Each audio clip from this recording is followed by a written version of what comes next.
kung sa tingin mo, magiging mabait sila sa'yo dahil mabait ka naman.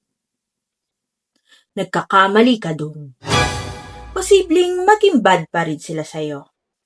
Kasi people will treat you not based on your character, but on their own.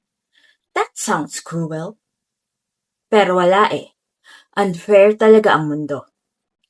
Minsan, kung sino pa yung mabait, sila pa yung hindi ginagawa ng maganda. Kindness doesn't give you an immunity against someone's rudeness. Pero, hindi ko sinasabing huwag ka nang maging mabait. Ang sinasabi ko lang, don't expect all people to treat you nicely just because you're nice. Understand that not everyone has a heart like yours. Kaya, learn to protect it. Para kahit rude sa'yo ang mga tao, hindi ka titigil sa pagiging mabait.